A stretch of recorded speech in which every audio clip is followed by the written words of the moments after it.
I have just accepted Her Majesty the Queen's kind invitation to form a new government. Well, ladies and gentlemen, it's fantastic to be back. In this new era, we're taking a new approach. It will be uncensorable and uncancelable. We can't give in to those who say we can't do better. That is a disgrace. We can make the West great again. The status quo is not an option. Welcome to the Liz Truss Show podcast. Despite the desperate efforts of the British government and the EU to cling on to the rules-based international order, it's as extinct as the dodo. Instead, President Trump has shaken up geopolitics and reasserted American leadership. Through the Don Roe doctrine, he's prioritised the Western Hemisphere. And this message was reinforced by Marco Rubio's speech at the Munich Security Conference, where he was clear to European allies that they were going to have to stop their suicidal policies of net zero and mass migration, and instead step up to defend their own continent. In this episode, I talked to Victoria Coates from the Heritage Foundation on how the transatlantic deep state that has been running foreign policy for decades are reacting to this, and what her hopes are for the creation of a new international order.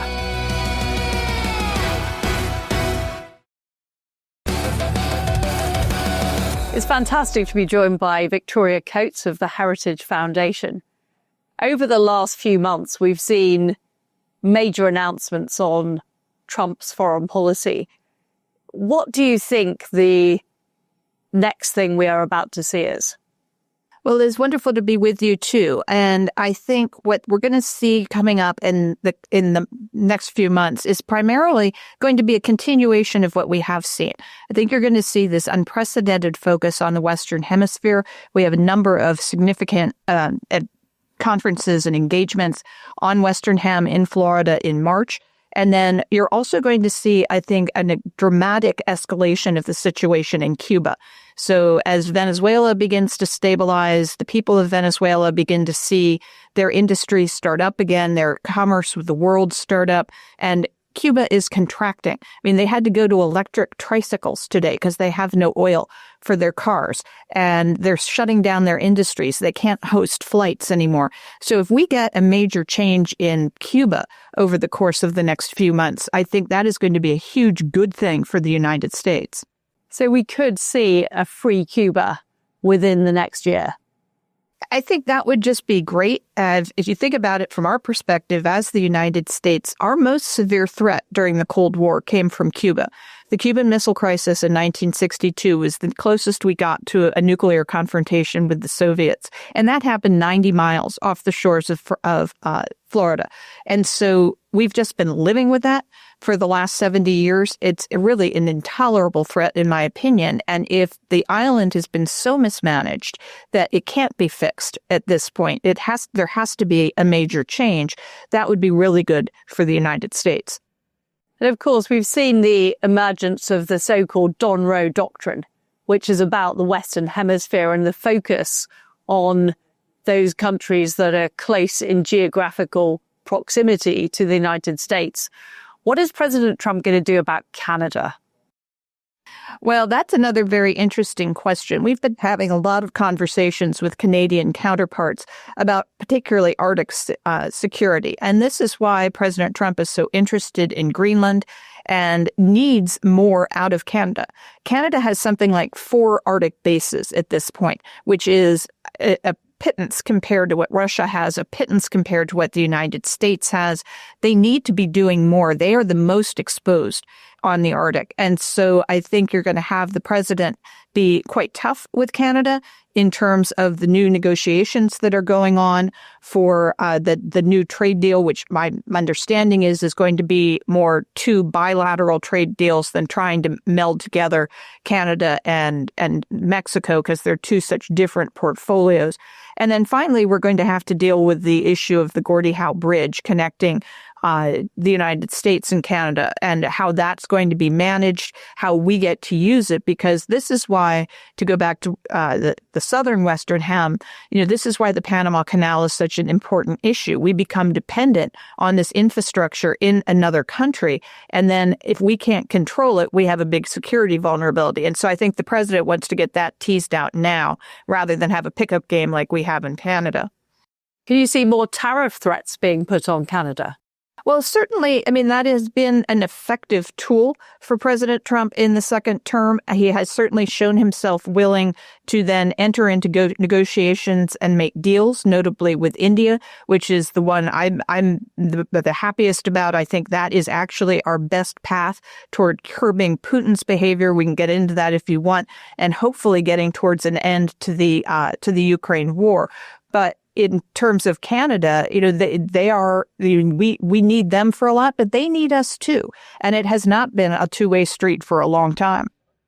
And what we've seen with the adoption of the Western Hemisphere strategy is an instruction pretty much for Europe, and we saw this in Marco Rubio's speech, that they need to step up and defend themselves and also become more powerful economically, rather than wasting money on welfare states and net zero and all that kind of claptrap that has caused economic Armageddon in Western Europe. What I noticed when I was Trade Secretary, Foreign Secretary, and ultimately Prime Minister is there was a very powerful, what I'd describe as transatlantic security establishment that had a particular worldview. And it is not the same as President Trump's worldview about how foreign policy should be conducted. What's the reaction been of the transatlantic security establishment? And do you think they have any plans to mount a counter policy? Well, I think their response has been abject horror. I think you have a lot of folks, particularly who are now large economies in the EU, so not necessarily so much the United Kingdom, I would leave that to you, but you have countries that have been very much banking on cheap security from the United States and cheap gas from Russia, and that would fuel their economies and allow them to support these woke welfare states and allow them to support these insane climate goals that have bankrupted major industrial economies. And if you think about it, if you combine the GDPs of the US, the UK, and the EU, you get pretty close, if not over $50 trillion a year. If you combine the GDPs of China, Russia, and Iran, you barely scrape 20. And so, this should not be hard for us. I mean, that if we've got a combined GDP of 50 trillion and Russia has one of two, Poland recently exceeded Russia in terms of net exports, one country in the EU. This should not be an insurmountable problem. So I do think you're hearing, as you did last year from the vice president, from Secretary Rubio, and from the president, we have to be able to depend on Europe to take care of Europe's security. This can't be an issue that just the United States supplies the security, because we're also going to have to be worrying about Western Hem, about the Middle East, and about the Indo-Pacific. Well, this makes absolute rational sense to anybody who's looked at the numbers. However, what I see in Britain is there's no follow through. Britain is not really increasing its defence spending, is not doing what's necessary. I see no sign that countries like France are doing what it takes either. What is going to happen if there simply isn't the follow through? Is it going to be a case of Europe is unable to defend itself, or will the Americans put more pressure on the EU and European nations to step up? Well, I do think that you will see an increasing interest in stepping up, and I see that in what we're observing to be a somewhat rightward switch, a sort of shift for Europe. We're seeing some in both Portugal and Spain. We have potential in France. We have a much more conservative Italy. Then we have, again, potential change in Australia. And then, it's in the UK, certainly that will take the longest, it appears, but there could be a very dramatic shift there towards a government that recognizes that providing for your defense is your primary responsibility as a government. It's not to implement social programs. It's not to work on climate change. It's to defend the sovereignty of your nation. And so these parties that are gaining in popularity seem to have that in common across Europe. So my hope is that, for starters, there is increased pressure on the NATO members in particular to get to that 5% of GDP pledge that they made last April in The Hague. And on top of that, to continue to coordinate both as NATO, as the EU, and with the United States, so those defenses are as strong as possible, because that's what ultimately deters Putin.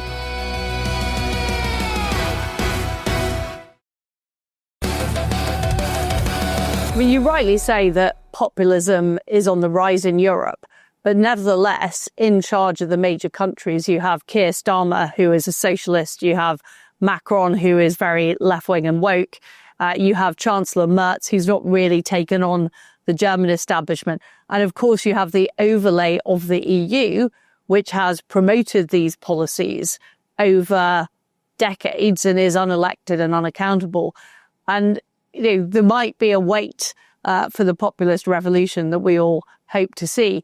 In the meantime, can you see the US using policies like tariffs or other levers to incentivize European nations to step up?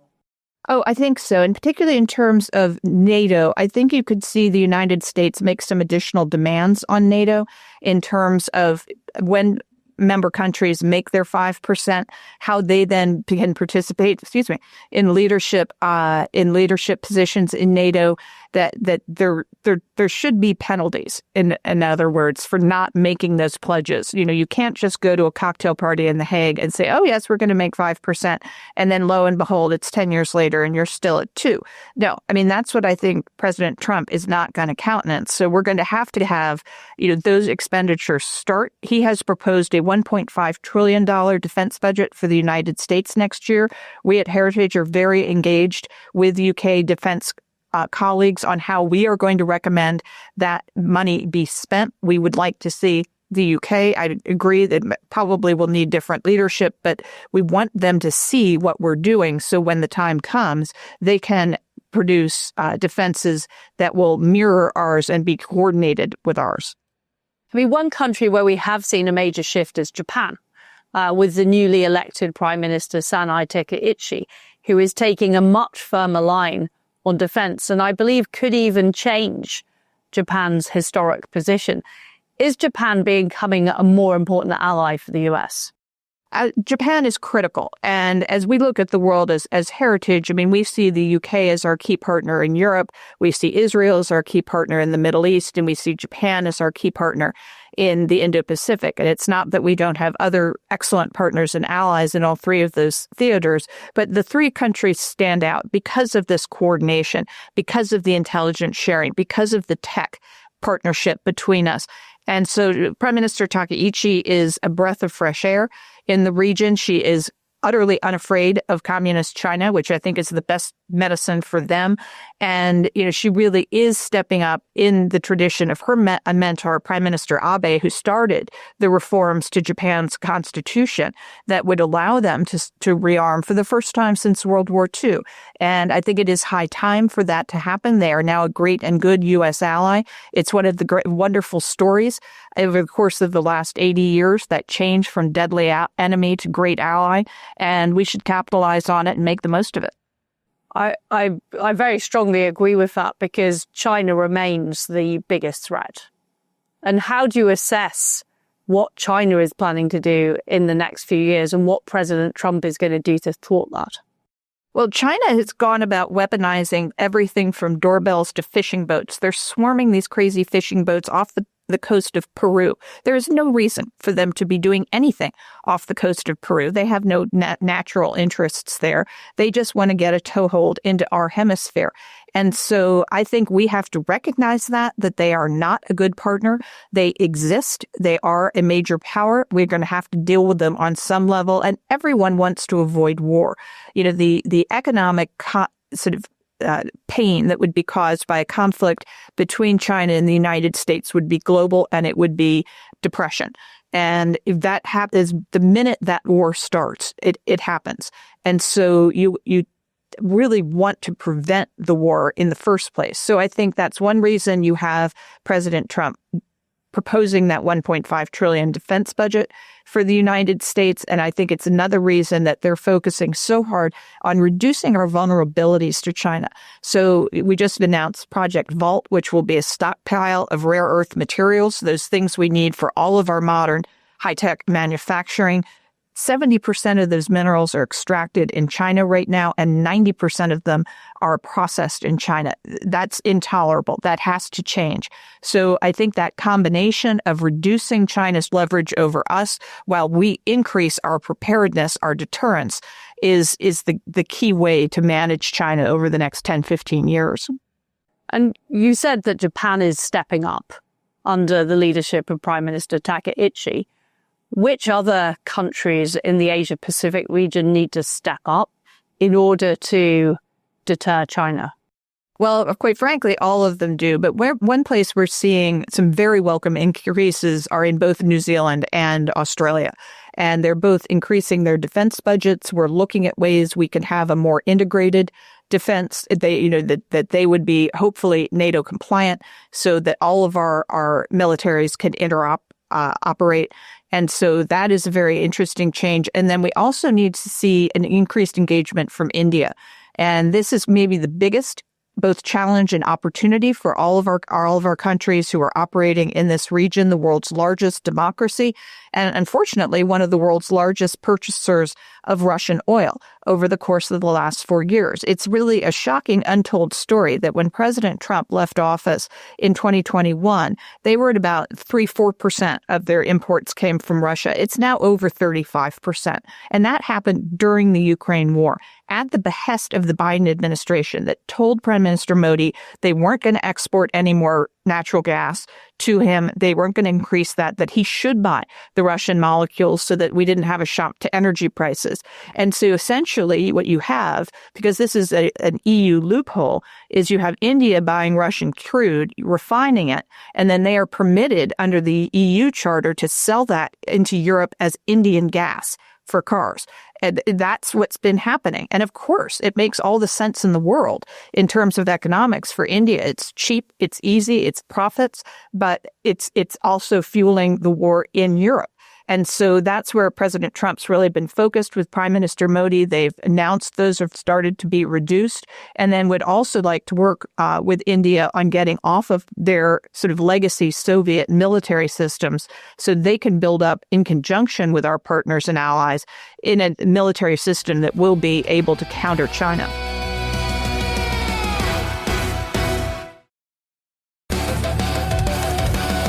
And as well as the failing transatlantic security establishment, we also have failing international institutions. And we've talked about trade, and of course, Trump's policies have shaken up the World Trade Organization. But we also have the United Nations, which has, as Marco Rubio points out, hasn't actually solved any problems. Indeed, it's created problems. I mean, Britain is the only permanent member of the Security Council that compulsorily follows the judgments of the International Court of Justice. This has created havoc, most recently with the case of the Chagos Islands, where Britain is actually paying Mauritius to take the Chagos Islands from us, essentially at the behest of the UN. And we've seen President Trump create the new Board of Peace. What is the strategy for taking on the malign influence of the UN? The UN and the EU are rivals, in my opinion, for which is the most pernicious international body creating the most mischief. I guess the UN has a longer history of this, but as Secretary Rubio said, show me the problem they've solved. Did they solve Syria? No. Have they solved anything post October 7th? No. Have they solved Ukraine? No. Did they solve Venezuela? Absolutely not. And so you have to look at that track record of dismal failure and wonder if they are proposing something, is that something we should actually adopt? And I know Prime Minister Starmer considers himself an adherent of the International Court of Justice of this mythical international law, which somehow trumps domestic law, which is it's just wrong. And so for the Chagos, this is something that affects both of us because of the Diego Garcia base that's there. It's an extremely sensitive, extremely important base. It's another piece of this infrastructure that I was talking about that we have to be able to project power around the world. And the fact that we would want to give that back to Mauritius, which is an ally of China, I mean, how quickly do you think the communist Chinese are going to be crawling all over that base? And then we've lost a key strategic asset and we've got to rebuild it somewhere else for absolutely no good reason. So we've been very, very vocal at Heritage through my colleagues, Niall Gardner and Dr. Kevin Roberts, who have been real leaders on this. And we're starting to get some traction with the White House as well. We know they have a lot on their plates, but at the same time, this is a critical issue that should not be neglected. What's extraordinary is international law in Britain has been baked into the ministerial code, even though we know that China effectively controls the judgments of the International Court of Justice. But for 14 years of the Conservative government, sadly, this was not changed. And, constantly ministers spout about the international rules-based order, talking about these institutions like the ECHR or the ICJ. Nobody else is following this stuff. The United States is not following the judgments. Certainly China and Russia aren't following the judgments. And Britain seems to be trapped in a world that does not exist. What can the United States do to try and pull Western Europe out of this coma that we're apparently in? Well, I do think there is a lot to be done with simply telling the truth. And that's certainly what Secretary Rubio did in Munich over the weekend. And I thought the contrast between his very clear, plain, but constructive advice to Europe and for the future was it just dramatic with Congresswoman Cortez, who was going on and on about Taiwan, which she couldn't find on a map, and she had sort of no grasp of these issues. And then she went on a lengthy dissertation on colonialism and the relationship between Spain and Mexico that I don't think anyone can figure out.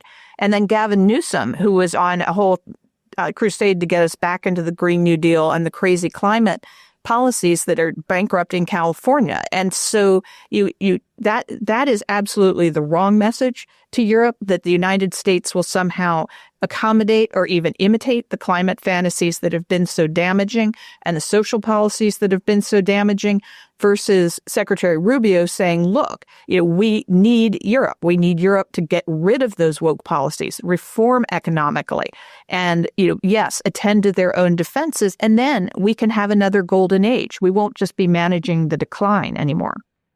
But the European elite are desperately hoping, aren't they, that the Democrats win in 2028 and they can just see all of this that's going on at the moment as some kind of bad dream. And the problem we've got is that people like Newsom are showing up at the conferences like the Munich Security Conference or Davos, the home of the European liberal elite, and they're telling them things that they want to believe. Well, they are, but and this was always interesting to me during the first Trump term and then the Biden term. During the first Trump term, everyone was coming to me with tears in their eyes saying, is he going to pull out of NATO? Why does he hate us? All of these things. And the reality was that Donald Trump loves Europe. He has properties there. He's engaged with Europe and the UK for his whole life. And he wants Europe to be a strong partner, but he needs Europe to take responsibility for itself. And that's what terrifies them. Because as I said, they've been counting on that cheap energy and that cheap protection from the United States and Russia, respectively.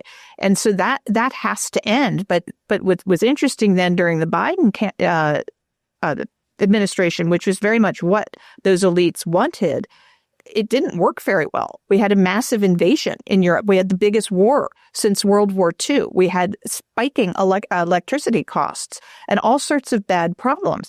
So why they think Donald Trump is so terrible for them, it's not actually borne out by reality. It's just their fear of something a little bit different from the United States that is making them act so irrationally. Well, they are strangers to the truth, on everything from transgender ideology to energy policy.